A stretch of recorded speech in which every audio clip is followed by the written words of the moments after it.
Mushroom fry എങ്ങനെയാണ് ഉണ്ടാക്കുകയെന്ന് നമുക്കൊന്ന് കണ്ടു നോക്കാമല്ലോ. മഷ്റൂം എടുത്ത് നല്ലപോലെ കഴുകി വൃത്തിയാക്കി അതിൻ്റെ വെള്ളം നല്ലവണ്ണം പിഴിഞ്ഞ് മാറ്റിയിട്ട് നല്ലവണ്ണം പിഴിഞ്ഞ് ഡ്രൈ ആക്കണം.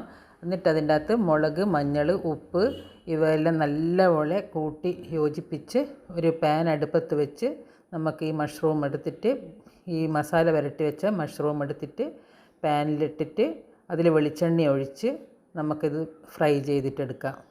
ഫ്രൈ ചെയ്തെടുക്കുമ്പോൾ നമ്മൾ ഫ്രൈ ചെയ്യാൻ വേണ്ടിയിട്ട് മുളക്, മഞ്ഞൾ, ഉപ്പ് ഇതെല്ലാം ചേർത്തിട്ടാണ് ഫ്രൈ ചെയ്യുന്നത്.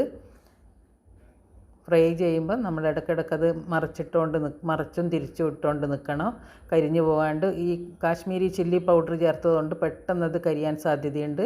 അതുകൊണ്ട് നമ്മളത് തിരിച്ചും മറിച്ചും ഇട്ട് നല്ലോണം ഇടയ്ക്കിടെ കൂട്ടി യോജിപ്പിച്ചുകൊണ്ട് നിൽക്കണം.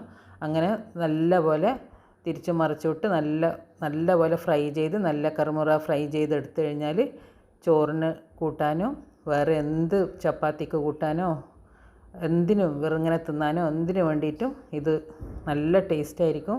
എല്ലാവരും മഷ്റൂം നല്ല പ്രോട്ടീനാണ്. കിട്ടുമെങ്കിൽ വാങ്ങിയിട്ട് ഉണ്ടാക്കിയാൽ നല്ലതാണ്. നമ്മളധികം വാങ്ങി ഉണ്ടാക്കാറുണ്ട്. സൂപ്പറാണ്, സൂപ്പർ ടേസ്റ്റാണ്.